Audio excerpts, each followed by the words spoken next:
tas mazākais ar to lielāko, kas man vislabāk patīk, ir tas, ka mazie tiec, viņi tā kā dziedāšanā, ja jāpaņem nots no augšas, vai arī aktieru mākslā, kad tu iztēlojies sev to tieciņu, un tad lūk, tie vecākie bērni ir tā kā tas diedziņš, kas valk to mazāko bērnu dabiski uz augšu, dabiskos apstākļos. Vecākie bērni savukārt ir tie, viņi savukārt pavalkās no tiem mazajiem un ilgāk saglabā bērnību. Viņiem nav novērota izteikta šīs te tīņu pusauģu problēmas šāda veida saimēs, kā tas ir parastās klasēs, parastās skolās, jo tur tā starpība ir izteiktāka. Šeit viņiem viņi vēl tur 9. klases skolā nav problēma. Jā, aiziet tur paspēlēties ar 1. klases bērnu, un tas ir ļoti svarīgi. Bet tu ļoti piekrīt, jo manam Jānim es brīnos, nav bijis nekā stīna periods. Jā. Tas novērties, ka viņam būs. Jā, tāpēc... Mēs redzēsim. Bet ir atlasīt vēl uzveicinu dzimšanas dienu Edvardu, kurš būs jaunāks, piemēram. Normālā skolā jau tā, man liekas, ka nedarītu. Man tā šķiet. Man šķiet, ka tas ir tāds skolas. Jā. Tas ir skolas blakus. Jā, nav neizveidojas vairs šis te princips, iet uz sīkiem. Es arī domāju tagad par to, ko Agnes teica par mūsu par Gustavu domāju, kad nebīstaties no bērniem ar speciālām vajadzībām, jo cik šo 2 gadu laikā ir audzis bērnu kolektīvs tīri emocionālajā jomā. Sākumā jau Gustavam nav tikai tādas attīstības problēmas, viņam arī fiziskas attīstības problēmas. Viņš pieklibo stipri, tā ir viņa lieta, viņš bija operācijā, arī Vācijā. No sākuma taču, protams, ka vienmēr bērni ir nežēlīgi. Parādījās šī tendence drusku gribēties apsmiet, drusciņu, pakaitināt, ja zina, ka otrs uzvelkās pie tam vēl. Bet principā jau šo 2 gadu laikā viņi ļoti rūpējās, pietur, padod roku bez vārda teikšanas, un nevienu brīdi nav tā, ka gribētos kādu pazāģēt to bērnu, kam ir problēmas.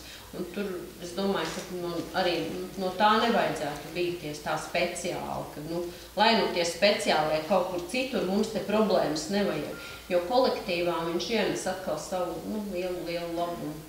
Tīri, ka mēs augam paši, visi paši, tā ir mācības stunda skolotājiem, katrs bērns ar problēmām, jo tev ir daudz vairāk jāpiedomā un jādomā, kā to. Un viņš tev ir liels pārbaudījums, jo viņš ir ļoti kaitinošs brīžiem. Parastajā valodā sakot, viņš ir kaitinošs. Bet, mēs visi, man liekas, progresā mācību stunda mums visiem tāds vērts. Bet cik jūs esat kopā, cik kopā jūs strādājat? Viņš un cik vēl? Šogad mēs esam 3 bērni tikai šogad.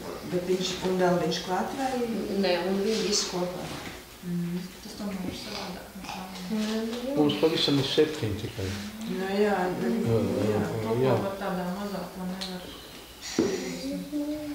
Varētu arī lielākā, bet var saimē. Un tas ir starp citu veids, kā skolām, ka vairs nevajadzētu šāda veida bērniem būt speciālajiem skolotājiem klāt tagad katrā klasē, tas nebūtu nepieciešams. Nē, jāsaka tā, ka... Ja būtu 20 bērnu klasē, viņam varbūt būtu nepieciešams asistents. Jā, bet tik līdz ir šīs stājas princips ar 13 bērni. Arī 14 bērnu kolektīvā ir vajadzīgs asistents, ja bērns ar autismu. Bet vajag sevi savādāk izpaust tajā. Es droši vien nemāku. Jāmēģina no dažādām pusēm. Tas jau nav tā, ka šajā schēmā atnāk un uzreiz tu sevi atrod. Nē, ir jāmeklē, ir jābūt elastīgam. Šitā es izmēģinu šito. Ja man ir tāds, nē, tad arī man būs tas nē. Tas ir pilnīgi noteikti. Tā ir baigā 100%. mācības stunda, jā. Bet... Tas ir sevis attīstīšana nepārtraukti.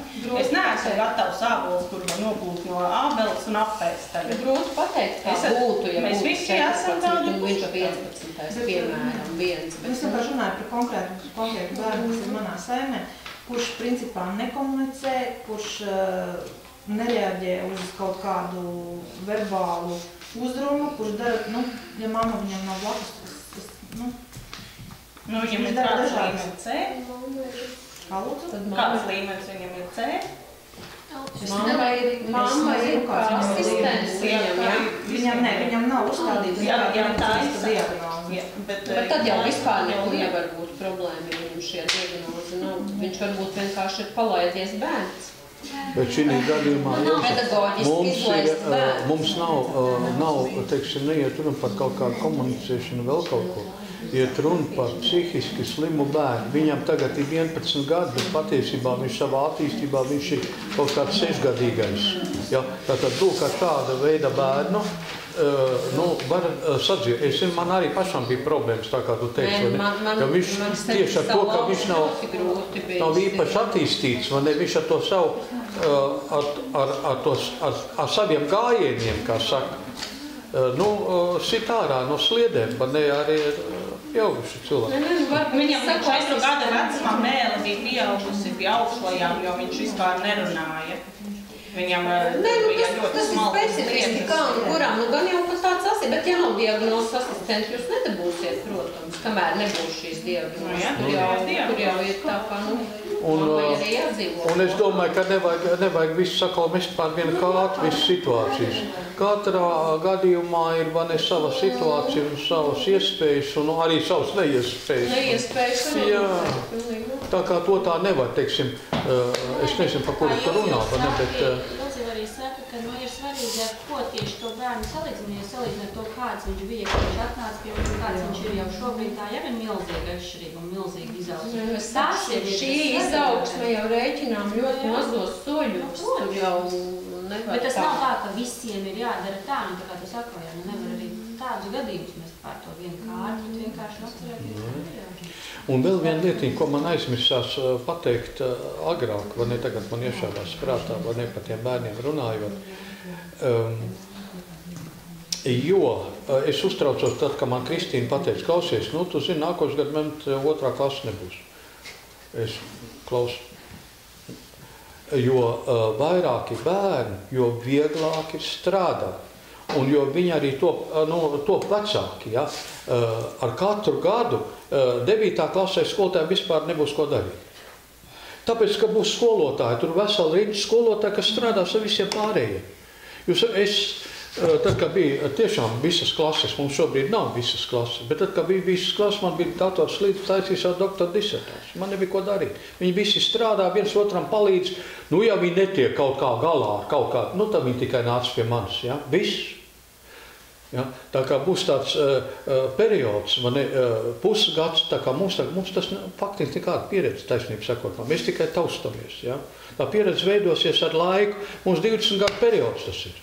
Labi, es ceru, ka nevajadzēs te 20 gadu periodu, jo mēs kaut ko vismaz, kaut ko jau varam nodot no savas pieredzes, un tad varbūt atspēties ar kaut kādiem elementiem. Arī katram jādomā par saviem. Bet es ļoti rosinu, vai strādāt vajag Sviedros un pa naktīm, uztaisīt mācību līdzekļus un programmas katram bērnam, vai izmantot tos mācību līdzekļus, kurus var atrast kaut kur veikalā. Var sameklēt, teiksim, tiem bērniņiem.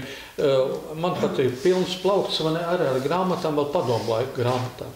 Man ir daudz grāmatas, kuras kaut kādā veidē ir atnākušas no Anglijas, no Vācijas, un es arī tur atrodu, un es skatu, šitas iet caur, šitas ir vajadzīgs tam pašam Dāvim, ko es tikai neesmu izmēģinājis, lai viņi dabūtu, es 2 gadus viņam mācīju saskaitīt 2 plus 2.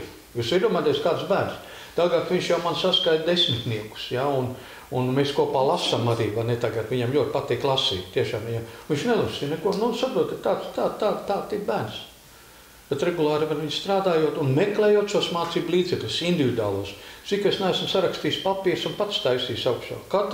Tā nav neviena nodarbība, ka es pats nerakstītu, vai ne, tieši konkrēti viņam, vai ne, kaut kādas lietas, kas viņam ir vajadzīgs. Citiem bērniem es vispār neko neesmu mācījis, viņi paši ir iemācījušies. Jā, mans nopelns arī ir tikai tas, ka esmu norganizējis situāciju. Mans nopelns nav tas, ka tavs dēls un tur saņēma 9 balvas, es atceros, un matemātikā. Tas nebija mans, tas bija Mans nopelns arī tas nebija, ka Jānis tik labi mācījās, un viņš visu laiku koncertēja. Un parastā skolā noteikti kāds teikt, šitas bērns, kas visu laiku ir prom no skolas, viņš koncertē. Skolotāji vienkārši piemīt un teikt, šitam te, lai viņš kaut kur iet un mācās, viņam kaut ko ir ielikšu. Mans nopelns. Viņš jau nebija. Jā. Varbūt, kad mans nopelns ir tas, man nekas viņam ļauj Harry Potter lasīt matemātikas stundā. Vai ne? Un tagad es ļauju lasīt Dārta es ļauju lasīt. Es saku, tu esi savu izdarījis, kāpēc ne? Lūdzu. Un Dārta man lasa, vai ne? Ko viņš tur lasa? Kaut kā cita grāmata, tā nav Harry Potter. Un Tālis Jansons, nododiet viņam sveicienus, bija tas, kurš jauca stundu man veselu 1 gadu par savu bļaustīšanos. Viņš bija nevaldāms. Ļaustījās arī pie mums. Viņam ļaustās pie mums veselu. Bet es, protams, viņu ļoti sen satikusi, jo bija periods, kad viņš nebija Latvijā un tā. Bet, protams, gribētos man viņu satikt. Bet 9. klasē viņam viss bija kārtībā. Bet ir jau šī, nav jau tas, ka tie bērni nepārbauda tevi. Tu atnāc pedagogs vai atnāk jauns bērns klasē, viņš visi tevi vienmēr pārbauda. Viņi tevi audzina. Viņi tevi māca kļūt par cilvēku. Ir jāpaskatās no tās otras puses. Nevis es tagad atnāku tur klasē nogorīties, lai es varētu tagad tur iemācīt, un es tagad šī tāda balta un pūkaina, un es tagad visus mācīšu. Tieši otrādā. Es atnāku, lai mācītos no bērniem, lai viņi man mācītu. Tā, man ir tāds ierosinājums. Es pēdējo vēl punktu no visiem jo mums ir vienkārši laiks iet un man ne un... Un tā ir tas mazākais vecuma posms, kur es strādāju vienlaicīgi ar 25 bērniem no 2,5 gadu vecumā līdz 6 gadu vecumā. Tas nebija patstāvīgi, bet tas bija ļoti vienkārši. Kaut arī izklausās varbūt, 2,5 līdz 6 nemaz tik vienkārši nav. Tas nav tā kā, kad tev vecākam bērnam pasaki, tu sēdi un rēķini. Nē. Un viņi paši sadalījās 2 grupās. Bet tā ir metodika. Tas ir atkal jāmeklē, jāskatās. Tur nevar paņemt gatavu no grāmatas un es tagad darīšu pēc grāmatas. Nē. Tā ir tā saplūšana ar tiem bērniem, ar to vidi. Mana vienīgā programma ir mūsu gadskārta ieraduši. Tā ir vienīgā programma, pēc kuras es vados. Jāņi, Ziemassvētki un visi svētki, kas pa vidu. Vienīgā programma. Viss. Nerunā tik skaļi. Un tajā vidē pats svarīgākais, kas bija ar šiem 25 bērniem, ka tie, kas bija mazākie, jaunākie, bet arī pie tiem jaunākiem citreiz gāja arī kāds no vecākiem. Mums bija viens tāds puisis ar problēmām, viņš nerakstīja, nezīmēja, priekš sava vecuma nebija atbilstoši. Un vienā dienā viņš visu darīja. Vienā dienā. Un vecāki teica, ka viņiem vecākajiem puikam bija tieši tas pats. Viņš nerakstīja, nerēķināja, neko nedarīja atbilstoši savam vecumam tā, lai pāriet to 1. klasu un vienā dienā viņš visu dara. Bet ne par to bija stāsts par to, ka tie mazākie dzird visu, ko es strādāju ar tiem vecākiem bērniem. Un tad, kad atkal notiek kaut kādas nodarbības atsevišķi, tas ir vissliktākais, kas varēja būt. Jo lielākais iegūms tiem mazajiem bērniem ir tad, kad viņi dzirdēja un piedalījās visā tajā, kas notika tā nodarbība ar vecākajiem bērniem. Jo tad viņi iemācījās tādas lietas, ko atsevišķi viņiem pilnīgi vienalga bija. Mēs ļoti daudz runājam par simbolisko domāšanu un mācīšanos, es viņu esmu praktizējis jau kādu laiku jau atpakaļ. Jā. Nestāstīšu, kā tas viss tur notikās, tas būs pārāk gari, bet tā simboliskā domāšana un vispār tā lieta, bet tas arī ir jātīsta no sevis un iekšēji, un tas ir darbs ar sevi. Un svarīgākais ir šo te skolotāju augstprātīgi noņemt nost attiecībā pret bērniem. Būt tādam pašam, man tie bērni ir līdzvērtīgi ar mani. Ko es no viņiem varu iemācīties un ko es viņiem varu dot?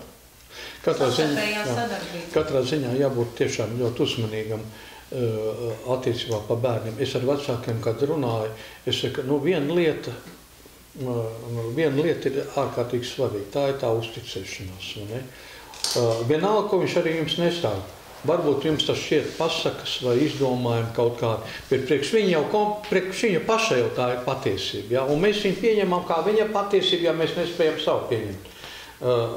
Man te ir vien tāda ļoti spilgts piemērs, kur bērns neatklāja saviem vecākiem savas spējas, tāpēc, ka viņš neuzticās saviem vecākiem. Ir kaut kāds pamats tam, ja? Bet viņš ir atklājis man, jo es visu laiku viņam uzticos. Es atceros, tad, kad mums bija lielāks tas pulks vēl bērni, vai ne Jāņos, lielākā daļa viņi visi tur piedalījās. Viņi skrēja augšā, viņi skrēja pie manis, vai ne, un rādīja tur man tos, lai es to ieraugu, un lai es to paskatos, lai es to ieraugu, vai ne. Un es tik tiešām viņiem visiem skrēju līdz un skatījos, vai ne, ko viņi tur ir saskatījuši, ko viņi tur ir raucījuši, ja. Un tas kontakts ar to arī veidojās, ja tā ir uzticība, tā ir, savtējā draudzība, izpratne un vispārējais, ja, tā kā tas ir ļoti, ļoti svarīgi. Un vēl vien, tas bija pirms daudziem gadiem, pie manis atnāca uz skolu, dažus gadus mācījās, un skolā vairāk tādi dižie bērni bijuši, kuri, pamazām aizgājuši kaut kur projām, vecāki mainījuši dzīvesvietas un tam līdzīgi. Un tad man atnāca arī vēl viens bērnišs, un tagad mēs tā sarunājamies, un viņš man stāsta par saviem skolotājiem garīgajā plānā. Un tad es toreiz domāju, ko es te varu iemācīt? Ko es te varu iemācīt, kā tev ir skolotāji, vai ne pavisam citā plānā? Un pie kam regulāri mācības. Tas nav tā kā, teiksim, tur vienreiz gadā viņš dodās, bet tas bija bērns, kas bija spējīgs dzīvot nevis vienlaicīgi, bet, pamīšs, dažādos plānos. Tāpēc ir svarīgi arī vērot, kas tas, ko viņš var, ko viņš nevar, ja, un būt ļoti iejūtīgam pret viņu visās situācijās, tad tik tiešām var atklāties daudz brīnumi attiecībā pret viņu spējām, varēšanu, viņu spriedumiem, un ar viņiem arī vajag runāt. Un nevajag baidīties, ka viņš varētu kaut ko nesaprast. Nē, vajag runāt par ļoti augstām lietām, ļoti augstām lietām. Es atceros, mums bija Aboliņāniem meitiņa, 4-gadīga meitiņa atnāca uz skolu. Un mēs laiku pa laikam, mums tās tikumības stundas, vai ne tikumība, domāšanas, mēs viņu saucam par domāšanas stundām. Un vienreiz es vienkārši pajautāju bērniem, kas tas Dievs tāds, jūs man varētu pastāstīt, kas ir Dievs? Un tie bērni, sākot lūk ar to mazo 4-gadīgo meitenīti un beidzot ar visiem ko teikt. Es tagad klausos, un visi pie kam ļoti aizrāvās, visi šī tēma, viņas visi kaut kā ļoti paņēma. Un nākošā dienā atnāk man Aboliņa Jānis uz skolu, prasa, ko es te mācot? Viņš aiznākošā dienā izņem to bērnu ārā. Jo tas bērni, tā tēma, tam bērnam tik svarīga bija, ka viņš aizgāja uz mājām un turpināja ar saviem vecākiem runāt. Un vecāki uztraucās, ko tam mēs te tai skolā mācām. Es saku, es neko nemācu, es viņam prasīju. Un pēc tam viņš atzina, ka viņš ir nožēlojis. Jā, vēlāk viņš pagāja gadi 10. Vai varbūt tik daudz ne, bet jā, viņš nožēloja, tāpēc, ka tas bērns 4 gadu vecumā jau lasīja, rakstīja, rēķināja 4 gadu vecumā. Ļoti attīstīta meitene. Un tiklīdz viņš paņēma ārā, ielika parastā skolā, viss viņa novilka atpakaļ uz 1. klasi. 1. klase, var iedomāties. 1. klase, kad viņš jau viss, teiksim, tās lietas, kas attiecās uz 1. klasi, pie kam šī vecumā. Jā, tātad viņam bija iespējas tam bērnam augt, vai ne, un varbūt kā daudz citas lietas. Labi, tagad kurš vēlās kaut kādus jautājumus uzdot, jeb kaut ko padalīties vēl kaut kādā pieredzē vai iespaidos, vai es nezinu. Varbūt, ka visi pa bišķiņiem? Ar bēdīgajām meitenēm vienīgi var parunāt par to lietu, kā no tiem vecākiem, jo mūsu Gustava mamma jau vecāka arī nepārāk pieņēma, ka tas bērns ir atšķirīgs, kā mēs varam padalīties, kā var būt. Šeit tieši ir tā, ka mamma nāk līdzi un ir asistents un palīdz. Un saprot, ka mamma nepieņem. Diagnozi. Nē, viņa ir teicis, ka tev bērnam nebūs diagnozes tik ilgi, kamēr viņa varēs tikt galā ar šo situāciju.